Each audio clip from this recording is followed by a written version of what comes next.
Leadership comes with high expectations, too many responsibilities, too little time, and the constant pressure to keep up. If you're feeling stretched thin, you're not alone. At Engineer Your Success, we help leaders take back control so that they can lead with confidence, delegate effectively, and stop running on empty. You don't have to choose between success and sanity. Let's build a leadership plan that works for you. Visit engineeryoursuccessnow.com today, because thriving isn't just for others, it's for you.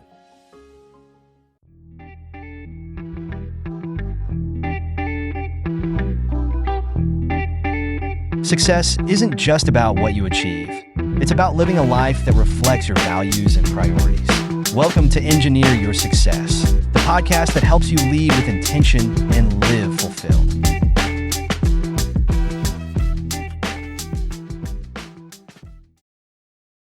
Welcome to the Engineer Your Success podcast. My name is Dr. James Bryant, your host. Today's guest is Dr. Srijib Mukherjee. He has over 35 years leading at the intersection of energy systems, climate science, and mentorship. He is a senior scientist at Oak Ridge National Laboratory and a joint professor at the University of Tennessee. His career spans utility operations, research, teaching, and leadership development, rooted in helping the next generation of engineers thrive. So in this episode, you're going to hear about his personal journey, pivotal career shifts, and why mentoring future engineers is his legacy. Dr. Mukherjee, welcome to the show. What was one of the biggest challenges you faced as a young engineer? Thank you for the invitation, Dr. Bryant. When I started my career in the late 80s, the challenges were very different than what one might experience today. However, some of the underlying fundamentals are still the same. For example, when I started as a young engineer, I felt that I needed to be authentic at work. I needed to be a strategic thinker at work. I needed to be professional. And the bigger jump from what I experienced, because I was a young engineer who came from India and went to graduate school in America. So it was a big transformation for me. Leaping into the workforce after graduate school was another big leap. The transition from being a student to a professional is a very big jump. And it's not about having knowledge, but about learning to be professional. I still remember factors my father told me about: responsibility, being on time, being professional, and being yourself. Authenticity comes into play. So when you come in typically as an engineer into industry, right? And please interrupt me if you have any questions. As an engineer, you get a lot of fascinating people, seniors, juniors, people from the management side, people from the administrative side, people from the engineering. You come in with your elevator speech, but when you arrive at a new workplace, it's not exactly what you dreamt it to be, because you're thrown under the bus immediately. You get thrown with a lot of work and you feel overwhelmed. It just rushes right over you. I didn't learn this or that at school. The idea is to step back, look at the job, have a plan in mind. And even if you cannot accomplish something, have the motivation to say that I'm willing to learn. If you're willing to learn, then any challenge is possible. So lifting your hand up and saying, hey, I can take this on. I just need some time to learn it and then apply myself. Learning is one of the biggest challenges. Being professional and authentic is the second largest challenge as an early career engineer. So we connected through the National Society of Professional Engineers, a call for volunteers to be interviewed on the show. You were one of the brave souls that raised your hand. But one of the questions that I typically ask, and I usually ask this later, I want to ask it now. As you were thinking about coming on, if there was one central message or theme that you could provide to the listeners, what would it be? Oh, fabulous question, Dr. Bryant. My message would be well, my my motivation of coming on this podcast with you is to really contribute towards a message for younger people that I can mentor, guide, help, especially through the National Society of Professional Engineers, or whether it be IEEE, or it's a messaging for sharing my experiences such that younger people can learn from the mistakes I made and maybe have a better way to look at it, or a better way to look at it, because the way maybe how I approached it could be different from the way somebody else approached it. Tried to contribute writing little passages or articles on, let's say, LinkedIn, where I could say, hey, this is a better way of looking at this, or better way of approaching your engineering career in such a fashion. Why is the importance of becoming a licensed engineer important? What are we trying to do? Protect society? What is the mission behind it? And why learning is a constant process? Why career is a very lengthy thing. So it's not what you dream it to be, but it changes every aspect. The non-linearity of career is like the non-linearity of marriage. It goes up, it goes down. There's a lot of changes, but the willingness to challenge yourself, to have an openness, is what gets you there. But if you put yourself into a position of complacency, where you think that I'm indispensable, that's when you're in trouble. No, I would agree with that. Part of the motivation for you coming here was to be able to dispense advice to younger engineers, lay out lessons learned so they could learn from your mistakes, or and not necessarily make the same mistakes, and also provide maybe some general advice on a better way that something could have been accomplished. Okay. So now Uh, let's talk about some of those mistakes. What were they? Absolutely. It's like a pivot from a career. When I first started, I call it getting off my dad's payroll. I was 22 years old, absolutely clueless of what I was doing. I came in as an electrical power engineer. I had all these ideas that I want to go work and get my hands dirty, fix a turbine, control this part of the electric grid, or do this fascinating thing. And all of that came to a mute when I entered the workforce. So the biggest factor I would tell any young person is adaptability. In one's career, it is an asset to be a jack of all trades versus being a king of one trade. For example, I went from being an engineer to a consultant to be an academic to being a researcher. So, and I started as actually in graduate school, I was just a young researcher. You're writing papers, you're solving experiments, and now you're going to an electric utility, a for profit organization where work has to be completed. Writing research papers is not important. The job at the end of the day has to be done in a professional fashion. So now the mindset changes, right? And then from there, for a few years that I had 15-year utility career with three major US utilities, I transitioned to becoming a consultant. Now, being a consultant is completely different because now it's all about billable hours, getting the business, trying to focus to getting deliverables done. You're under tremendous pressure, whether it be Christmas Day or New Year's Eve, and there you are trying to deliver on what it is. There may not be a satisfaction or return on what you're trying to get to. So again, it's an adaptability change. So you're seeing that change flux coming in at each of these changes in your career, and then from there going into being an adjunct academic, for example, and then eventually actually an academic, is, let's say, teaching an undergraduate class. How will my students respond? Building a lesson plan, watching them react. Will they value the messaging that I'm trying to send? Trying to tell them that The learning is far more important than the grade. And then listening to their approach to, let's say, solving a problem to how I would have solved it, it's always interesting. So I keep it in open conversation, moving back to research and helping younger people get better. So it's the broader sense is really a strategic way in truly becoming adaptable to change. For example, I knew nothing about environmental science. I knew nothing about climate science. I was a hardcore electrical power engineer. At my national lab, I work with brilliant people from the computational sciences group, from the climate sciences group, from the advanced manufacturing group.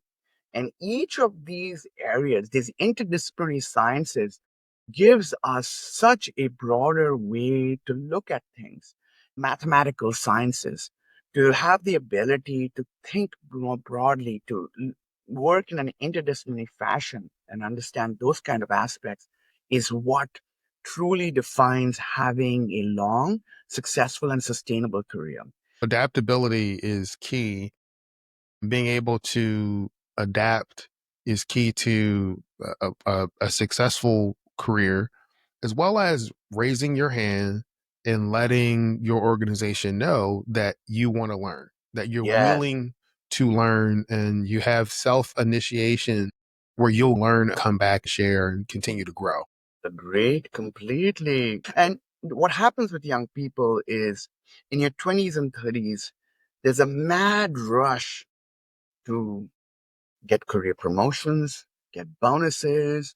And I always tell young people what my father had told me: don't chase money, let money chase you. So there's a difference associated with it to the way you want to go. You want to have happiness, so that translates to less stress to you and eventually to your family and your life, to have a healthy outcome to what you want to look at. Were you able to practice that? Your father gave you the advice. This is what you tell young people. But Yes. let's go back. Dr. Mukherjee, 20 years ago, 30 years ago, were you following that advice? Oh, such an interesting question. The truth is, in the first 5 years of my career, I ignored my father's advice. In the next few years, when I eventually got married, when I had to take my wife's career into account, the growth of my children, my perspective changed in so many different ways that it became less important. I mean, that, career is important, but so is family, so is values. And if you are well educated, if you have the skill sets that you've earned and grown from, you don't have to worry about the money aspect of it, because change is eventual, adaptability is eventual, but accepting it within that practice and doing it. If you are an absolute billionaire by 35, what else is there to do? The roof of learning is constant. The sky is the limit. I think it's important as we talk about mentoring younger engineers that we have conversations with them. Being with them is part of me asking, hey, did you follow the own advice? Well, no, I didn't. And here's what happened. For me, very similar. First 5 years, I wasn't thinking about that. I'm chasing the money, chasing the position, Same. climbing the career ladder. What I noticed in my own career is that life changed. My definition of success began to change. It went from let's climb the career ladder to let me create an environment that's going to be conducive to me living well with my family. And by that, it's more than financial, it's other pieces you have to take into account as you evolve. So true, Dr. Brand. If you think, for example, what legacy are you leaving behind? What what values are you teaching younger people? I mean, I remember what my math teacher taught me in high school. My English teacher, I remember the challenges of raising my kids when they were teenagers. They're adults now, but when they were teenagers, I called him and he said, Srijib, talk to them as adults. Talk to them like you would talk to an adult, and you'll get a different perspective on how they respond back. The same way I talk to young engineers, I literally talk to them as adults. And I'm like, hey guys, you have a responsibility. You have to take that responsibility because you're given a certain job. You have to own it. Yeah. You keep hitting the same walls with your team, your workload, your life. You know what they say about insanity? Doing the same thing over and over again, expecting different results? Are you ready to break the cycle? Engineer Your Success. Insiders is Dr. James Bryant's private podcast. It's like having a coach in your corner focused on helping you win at work and home. One story, one insight, one action to help you focus on what matters most. Join at engineeryoursuccessnow.com/insiders. No, that's true. We've talked about your career trajectory, shifts, and advice from your father. It leads me to a question that I'm beginning to ask every guest. I think it's because it sits at the heart of our community and this show. From your perspective, what does it mean to win at work and at home? Ah, to, to win at work and to win at home, to me, defines back to getting consensus, getting value, creating less stress, being collaborative, working innovatively so that everybody succeeds. So my happiness happens at this stage of my life when, let's say, my graduate student succeeds, when my junior engineer succeeds, when my junior scientist succeeds, when my colleague succeeds, that me. And I was involved in a team. I could be leading it or transforming it. One thing I think that's super, super important, at least in my stage of my life, is then peace at home. So when you get when you get home, you're not bringing your workload of Yes. stress back to your family, especially when your children are in high school. For 7 years, I completely backed off my career to give time to my boys because I took on their math and science at home, whether they want to go on the football field, basketball, go see all their games, music lessons. I did not want to miss out on their high school years and being together for dinner every night. Even though I'd hear their boneheaded comments, I'd nod my head and hear it through. Mhm. So the importance that you leave work at work and home at home, separating, mutually exclusive, separating the two is utterly important so that you get that amount of peace at home and happiness so they can have a healthy life in both stages. I think that's great. A wonderful story of how our definition of success changes. Our Yeah, definition of what winning changes depending on what stage of life that you are in and what's going on, both in the office and at home. Now let's focus on young professionals. They want to grow as leaders in their career. So, what are 5 quick pieces of advice to help them grow? absolutely. Yes. Be accepting of constructive criticism. Don't take it to heart. So, for example, there are going to be moments where people are critical. They're critical of your work, critical of what's happened, but take that as constructive criticism. It's like a football game. Halftime, you're losing by 2 touchdowns. The coach goes and makes adjustments and be a resilient player in the second half to maybe win the game. So you're going to win the game if you make the adjustments to it instead of moping around and feeling disappointed and you can't overcome that disappointment. So, hey, I didn't get the promotion this year. I didn't get the big bonus, but my friend got it. It's all right because the it's not the life is a career is a marathon, not a sprint. It's not a quick 100-meter sprint. You got this long 40-year journey ahead of you.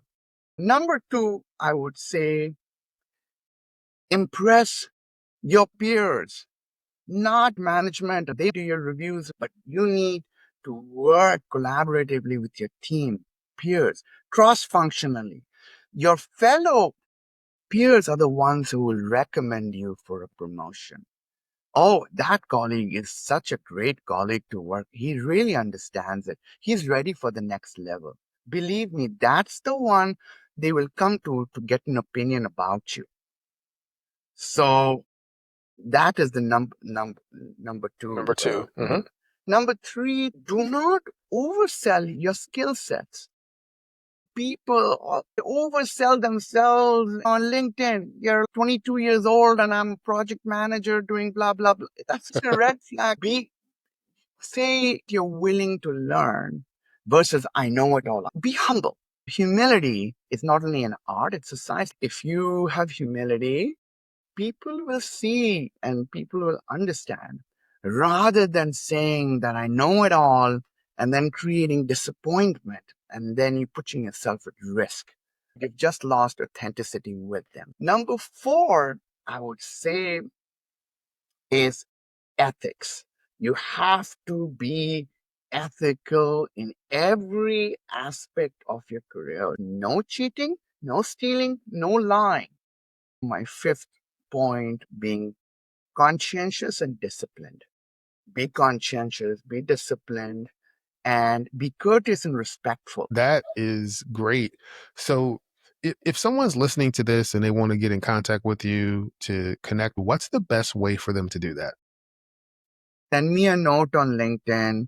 I mentor young people all the time. I think that is great. And we'll include a link to your LinkedIn profile in the show notes. Before we wrap up, I want to give you the opportunity to ask me a question. So, what's one question that you would like to ask me? I would like to ask you, Dr. Bryant, is how in your podcast you hope to grow in building engineering leadership and mentorship within our engineering community.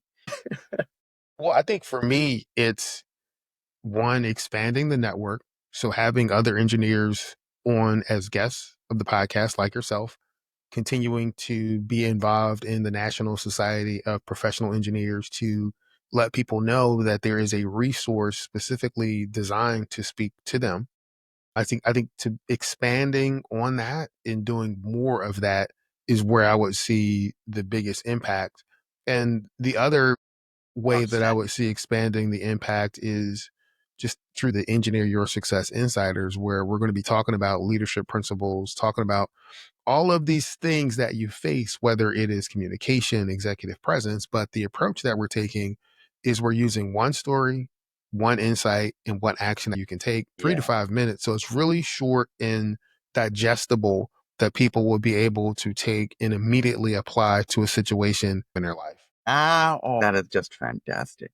If you give me one opportunity to share one of the most precious stories of my life, I can share Yes. it.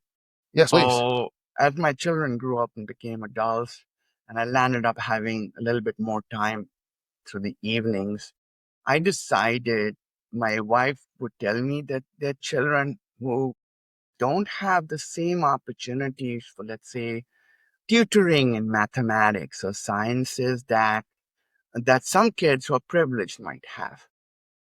So I decided to start a free math tutoring program at my son's high school.